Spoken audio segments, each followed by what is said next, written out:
Bonjour à tous, bienvenue dans Cult & Click pour une nouvelle vidéo, débat, puisqu'on va réagir sur une news qui concerne Disney+, et qui pourrait aussi concerner d'autres plateformes. Rapidement, c'est quoi cette news? C'est le retrait de certaines productions originales de la plateforme Disney+, dès le 26 mai en France. On va en parler avec l'ami Greg. Salut mon cher Greg, j'espère que tu vas bien. Moi j'espère que c'est toi qui vas bien, Ker.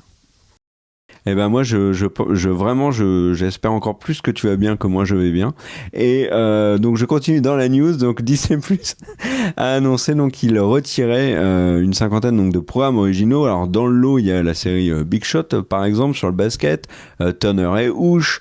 Il y a le truc avec Jeff Goldblum. Il y a Pistol, Little Demon.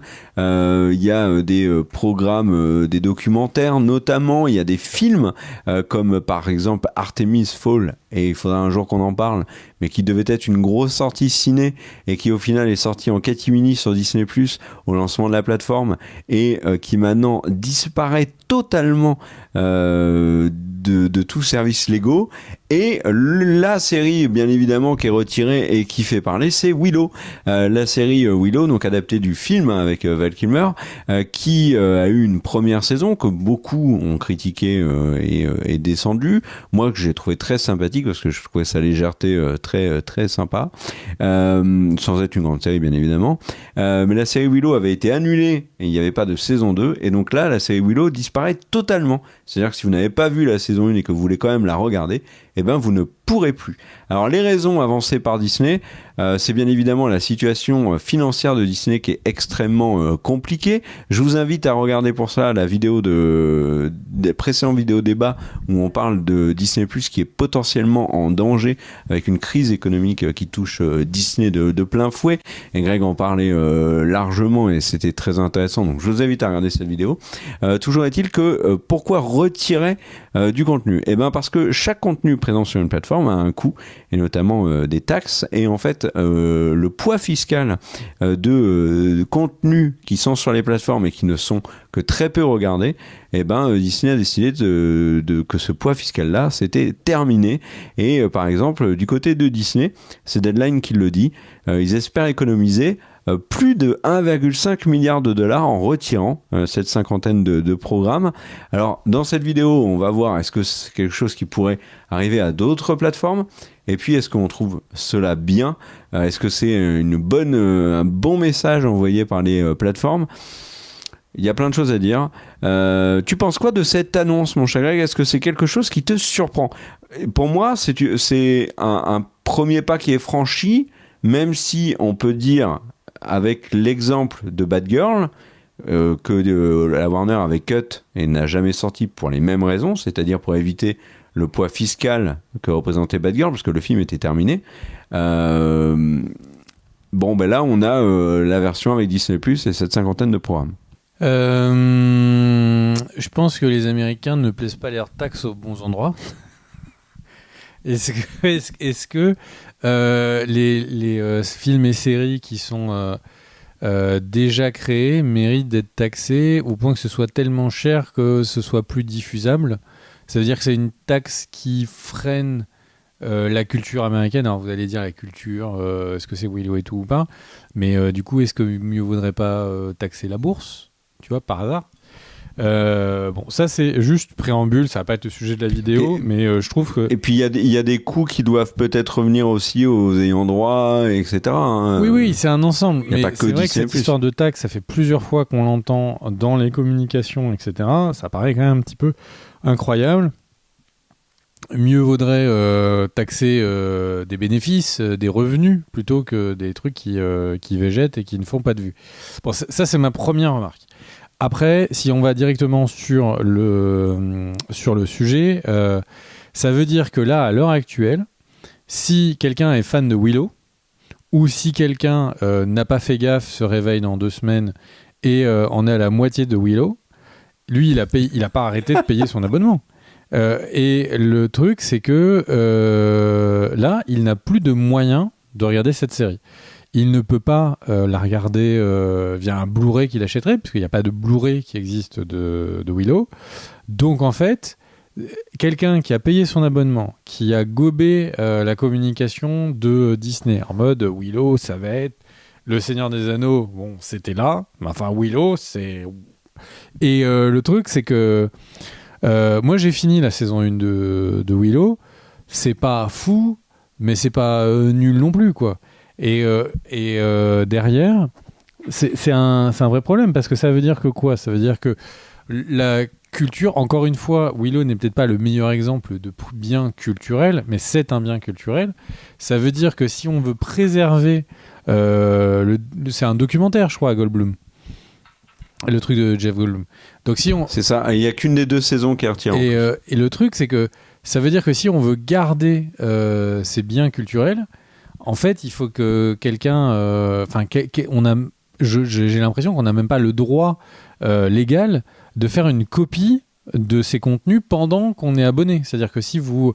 les applications type Netflix vous permettent de télécharger pendant quelques semaines un contenu sur les apps, mais ça ne veut pas dire que vous le téléchargez sur votre disque dur. Le fichier est encrypté, il vous interdit de le regarder passer les quelques semaines où vous devez renouveler le fichier. Donc c'est quand même fou. C'est-à-dire que déjà, moi, je ne comprends pas pourquoi est-ce que quand on a un Blu-ray, on n'a pas le droit d'en faire une copie. Donc j'ai des Blu-ray là derrière. Si je veux regarder ces Blu-ray sur mon iPad, bah j'ai pas le droit. J'ai pas le droit de faire une copie privée.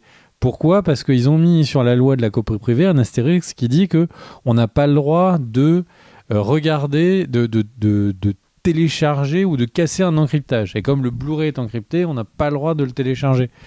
Enfin, là, en fait, la problématique, c'est que d'un côté, on a des lois pour protéger les ayants droit. D'un côté, on a du coup les ayants droit qui donnent des droits sur des périodes données.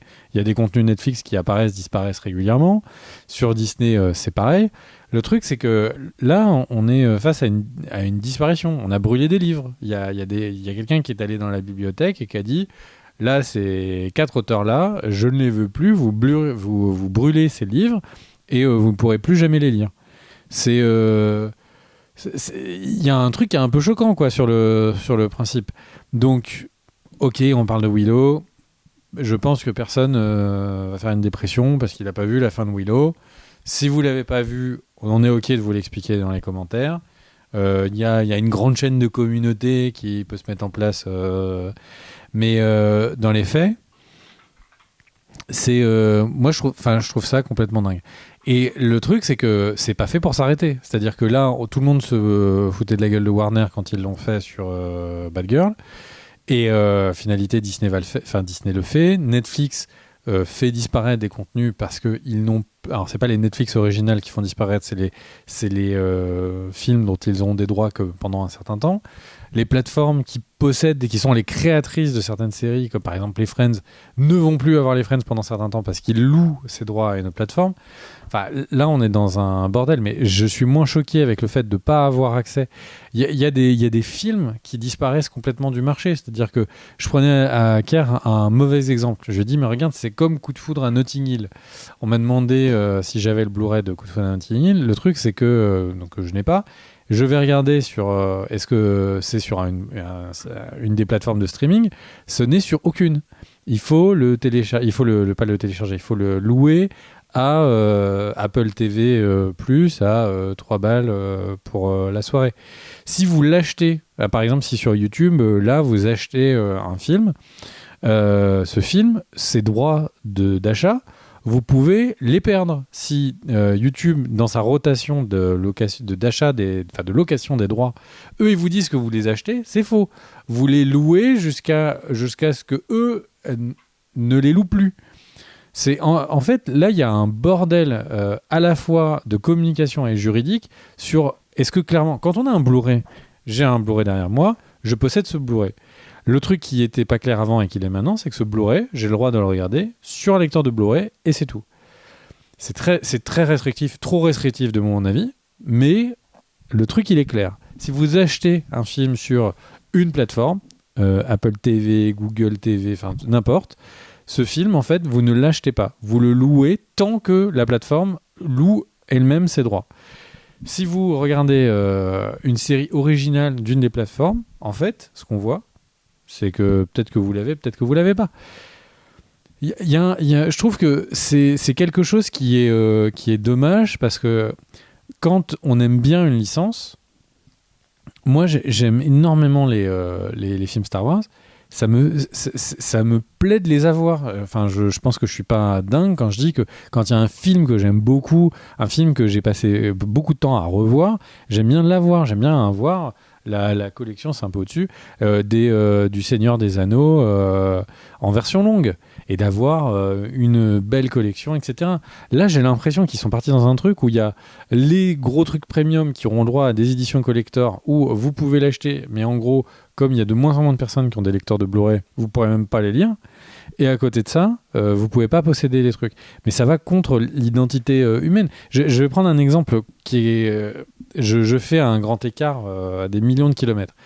Ils ont retrouvé, c'était 1 ou 2 ans, des cailloux qui avaient une des formes un peu de visage, qui avaient été baladés il y a des milliers d'années à plusieurs centaines de kilomètres. Les archéologues qui ont vu ça, en fait, ont dit que c'était tout simplement les premiers hommes. Donc c'est vraiment, là, on remonte à l'époque des tout premiers hommes encore nomades, qui avaient sans doute vu, après il peut y avoir des milliers d'explications, mais eux ont émis cette hypothèse qu'en fait, ils ont vu que ces cailloux avaient des visages quasi humains par le hasard des choses, et qu'ils ont voulu les garder. Ça va avec l'espèce humaine, la volonté de propriété de quelque chose. Et là, on a, sur les biens culturels, cinématographiques et audiovisuels d'une manière générale, on n'a plus de propriété, on les a plus. Et je trouve que c'est une part qui est très dommageable. Ça, c'est la première partie. Alors, il y a un autre élément sur lequel je veux revenir, mais est-ce que toi, Kerr, tu veux déjà réagir par rapport à tout ce que je dis ? Oui, je te rejoins. C'est vrai que le côté perte de propriété est gênant. Moi, ce qui m'embête surtout, c'est le fait que des œuvres soient effacées pour des raisons économiques. Tu l'as dit toi-même. Tu as fait le parallèle avec les livres. On n'en est pas là, mais dans les faits, alors après, il est possible bien évidemment que ces œuvres-là reviennent.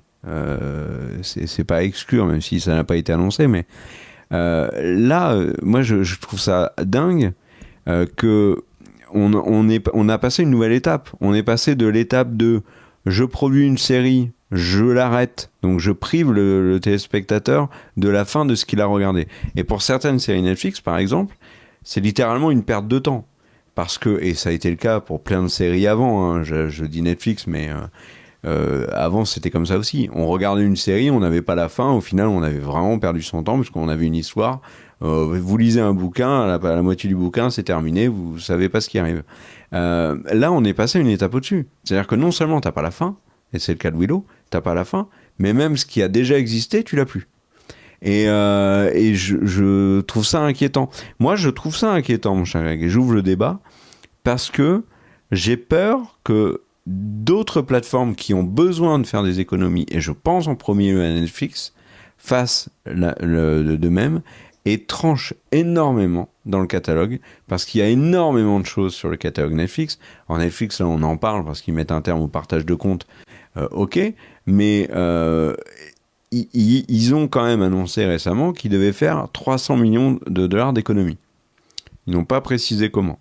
Là, on voit qu'avec 50 programmes, à peu près, Disney envisage de faire 1,5 milliard d'économies. Alors déjà, je ne vois pas comment ils peuvent le faire, mais comme on en parlait tout à l'heure, la fiscalité autour des productions sur les plateformes VOD, c'est un système qui est très nébuleux, parce que j'ai essayé de creuser, de lire plusieurs articles américains qui parlaient de la disparition de ces programmes, qui parlaient de ça, et c'était même pour eux, professionnels, très flou. Le truc, c'est que là, moi j'ai peur que Netflix le fasse, avec certains programmes. Et il y a des séries que moi, sur Netflix, j'ai mis de côté pour les regarder plus tard. Et jamais je me suis dit... Ah, mais en fait, cette série, il faut quand même que je me dépêche de la regarder parce qu'un jour, elle va sauter. Et en fait, on est dans la même mécanique que certaines plateformes de jeux vidéo, donc en l'occurrence le PlayStation Store et le Xbox Game Pass, où on le sait, il y a des jeux qui sont là pour une durée limitée, et ils l'annoncent, ils disent ce jeu va bientôt être retiré. Moi qui suis abonné aux deux, c'est quelque chose qui je vais pas dire qui m'oppresse parce que c'est pas le bon mot, mais qui me pèse parce que je sais qu'il y a des jeux que je vais lancer et il faut que je les fasse parce que sinon on va me les retirer, et puis quand on les retire je suis déçu si c'est des jeux que j'ai fait parce que je pourrais plus jamais y jouer, etc.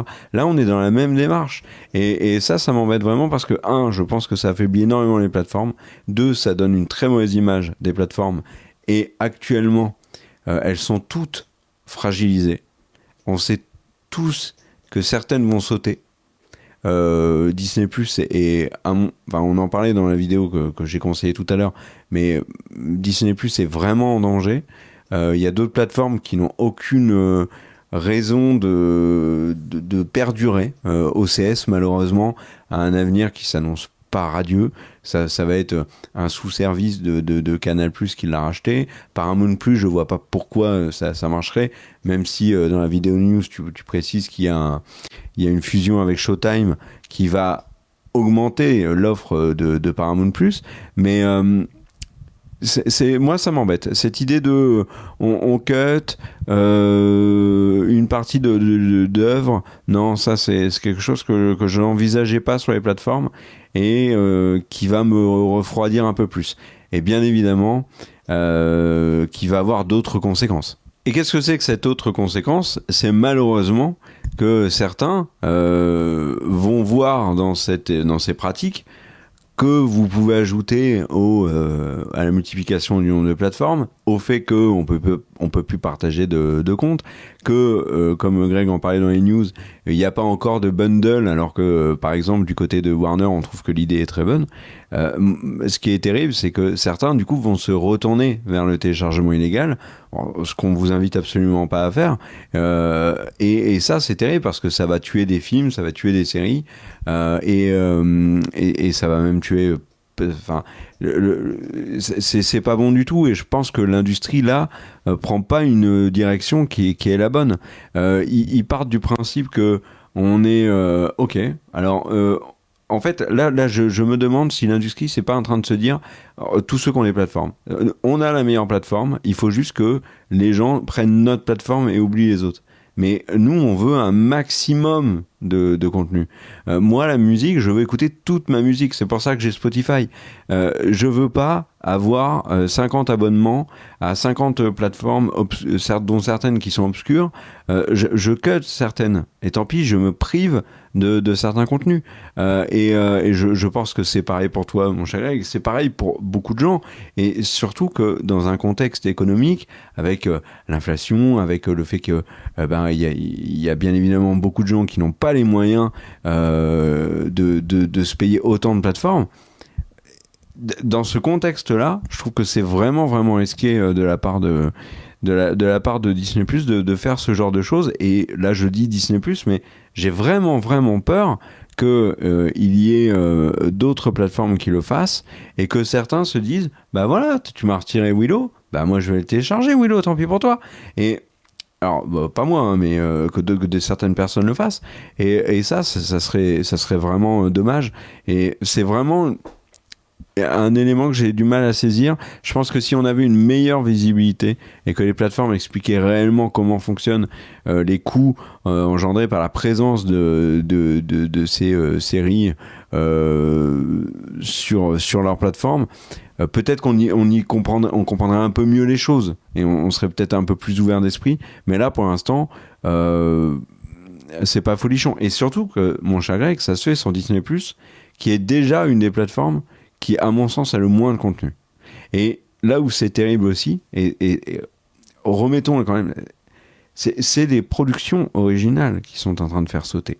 C'est pas des séries dont ils ont acheté les droits mais qui leur appartiennent pas et qu'ils ont les droits sur un temps limité. Ils récupèrent une série, personne la regarde, ils ont acheté les droits, ils disent bon ben ça nous intéresse plus, on vous la rend. Là c'est quelque chose que Disney a financé, donc que Disney a créé. Donc ils sont en train de détruire leur propre création. Imagine Walt Disney qui dit non bah écoute Dumbo, non j'y crois pas. c'est terminé. Dumbo, on efface et tout. C'est un peu ça, en fait. Ils sont en train de détruire une partie de leur patrimoine. Même si c'est un patrimoine dont ils ne sont pas fiers parce que ça n'a pas fonctionné, en fait, il n'y a plus que cette idée de rentabilité et tout. Ok, ils sont dans une situation économique qui est extrêmement compliquée, mais voilà, ils effacent une partie de leur patrimoine. T'en penses quoi de tout ça ?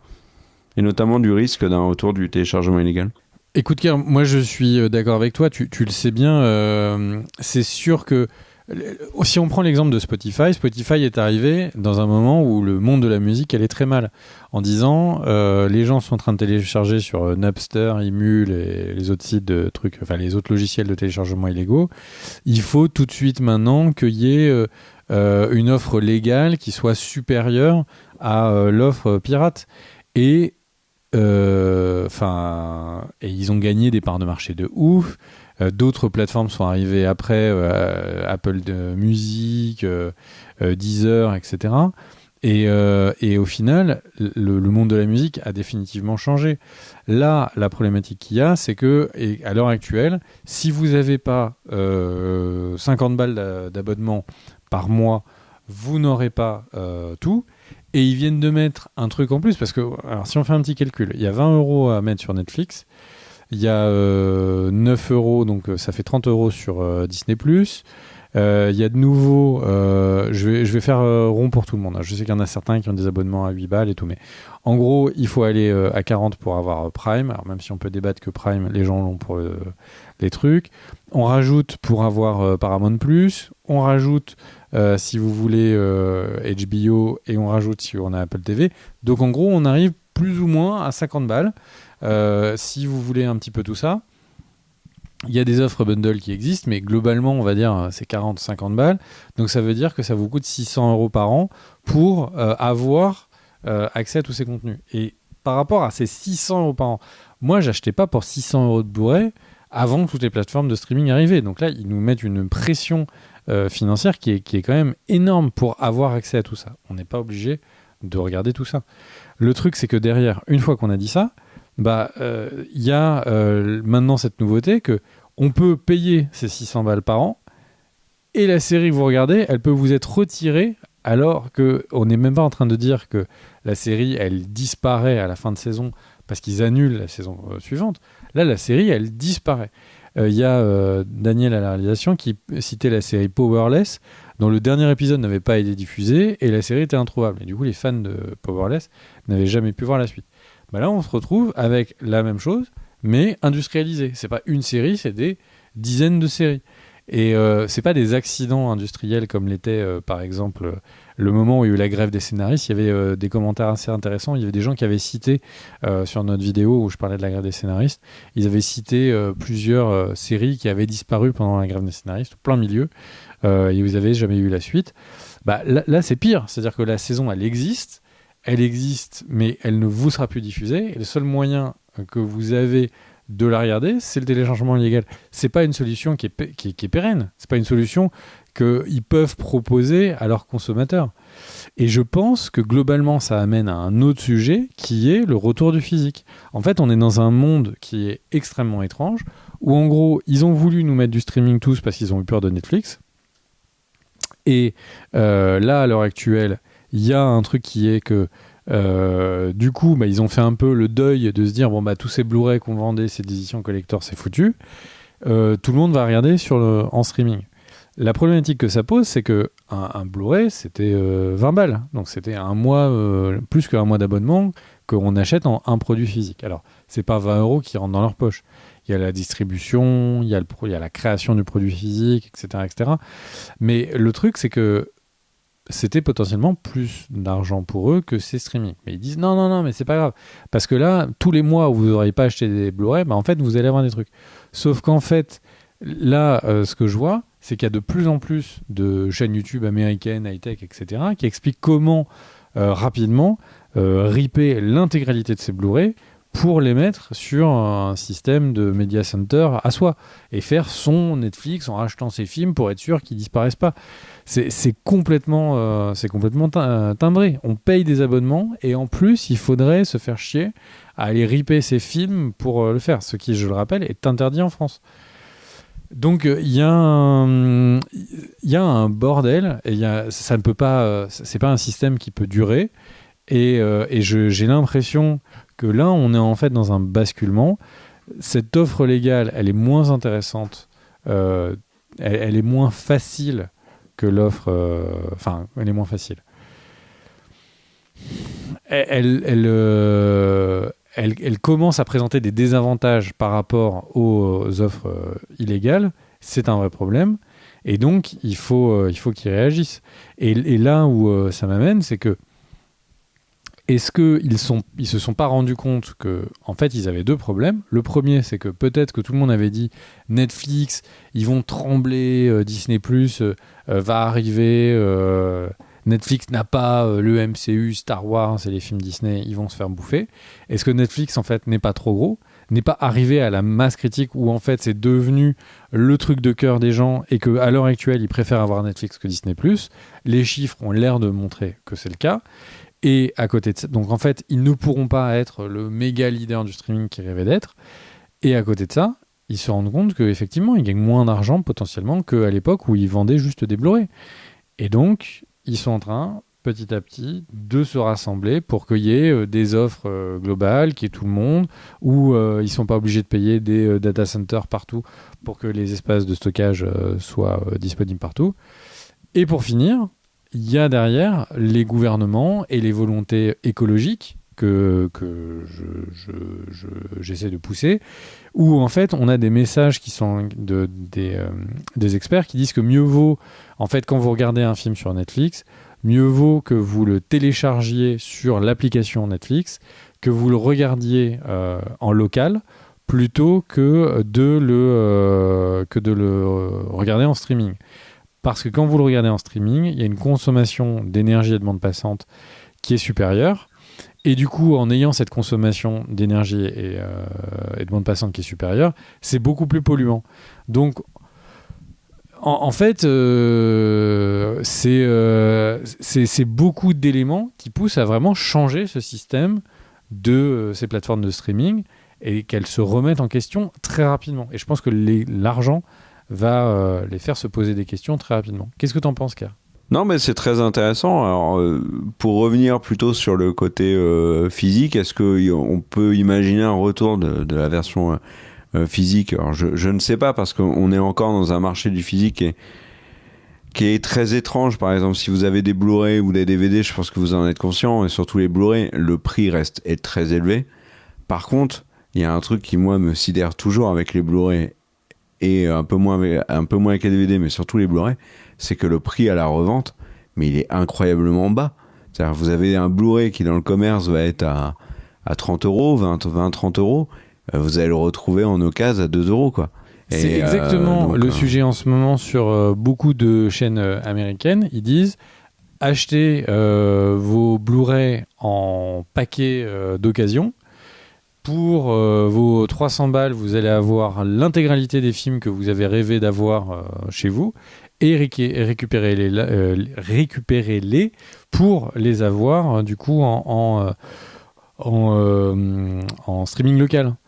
Le problème, c'est qu'il y a cette fameuse Astérix dans la loi française qui nous l'interdit. Mais tu sais, pour la vanne, le steelbook de Dark Knight Rises, je l'ai acheté 50 centimes sur une brocante en parfait état, en Blu-ray. Hein. Et pour 1 euro, j'ai eu 4 excellents films en DVD. Ah non, mais il n'y a aucun débat. Le plus rentable, s'il n'y avait pas cet Astérix dans la loi, c'est de se mettre 300 ou 400 balles de Blu-ray. Tu as la création de tous les Blu-ray, tu as tout le catalogue de toutes les séries que tu aimais bien, etc. Ce que tu perds, c'est les créations originales. C'est la nouvelle saison de Umbrella Academy. C'est la nouvelle saison de Mando. Mais le truc, c'est que d'un seul coup, qui est le plus perdant là-dedans ? C'est ceux qui n'ont pas de proposition originale. Et Disney+, par exemple, a peu de propositions de contenus originaux. Donc, d'un seul coup, ça donne l'impression que la meilleure solution pour un Américain qui n'a pas les mêmes problématiques de droit que nous, ce serait acheter d'occasion des pléthores de trucs et d'avoir tes contenus frais qui apparaissent avec Netflix. Et en plus, rien ne t'empêche, quand c'était toi qui possèdes ton œuvre, de le partager. Et donc, du coup, tu peux, du streaming, de ton outil de streaming local, te faire un serveur sur lequel tes parents, ta famille va regarder le film. Donc, encore une fois, c'est pas légal en France. C'est un vide. C'est pas normal. Là. Non, mais au-delà de créer un media center, juste avoir les DVD à la maison dans des étagères et puis tu pioches dans ton étagère quand tu veux le regarder. Moi, c'est ce que j'ai. C'est ce qu'il faut faire en France. C'est un peu old school. J'ai jamais envisagé de faire un media center. Par contre, piocher dans mon étagère pour. Le problème, c'est qu'aujourd'hui, on est dans une consommation de l'instantané, y compris quand tu veux regarder un film. C'est-à-dire que si tu as le film en Blu-ray à 50 cm de ta télé, qu'il faut te lever pour aller mettre le disque dans la console et regarder le film en Blu-ray, même si c'est en meilleure qualité que je l'ai sur Netflix, tu peux être certain que je le regarde sur Netflix. Et ça m'arrive très souvent. Hein. Tu sais que j'ai la meilleure des versions possibles de Pacific Rim. Quand je regarde Pacific Rim, c'est sur Netflix. C'est pas en Blu-ray. Donc voilà. Bon, enfin bon. Bref. Voilà. Est-ce que tu as d'autres choses à rajouter sur cette information, mon cher Greg ? Non. Juste une petite remarque, c'est que ce qu'on a aussi perdu avec les Blu-ray, c'est les commentaires audio, les bonus. Tous ces trucs-là, il y en a très peu. Alors Disney essaye d'avoir un petit peu les making-of, etc. Eh ben, tu sais, juste, c'est vachement bien que t'en parles parce que dans les créations originales, mon cher Greg, qui sont retirées de Disney+, il y a les making-of. Ça n'a aucun sens. Enfin bref, donc du coup, c'est une situation qui j'espère, va évoluer. Et du coup, ça va pas évoluer rapidement, parce que ça va être la pression de les gens qui téléchargent illégalement, qui va commencer à se faire sentir. C'est la pression financière des abonnements qui vont se couper, parce que les gens, pas forcément qui vont tous être des pirates, mais parfois, en fait, si vos séries que vous aimez bien, en fait, elles sont annulées direct, vous les avez pas et que vous n'êtes pas très content de la plateforme, vous allez couper certains de ces abonnements. Donc, je pense que, et comme ces grosses boîtes ont des résultats à rendre par trimestre, en 4 mois, ça peut vite être réglé. Mais encore faut-il que ce rythme s'accélère.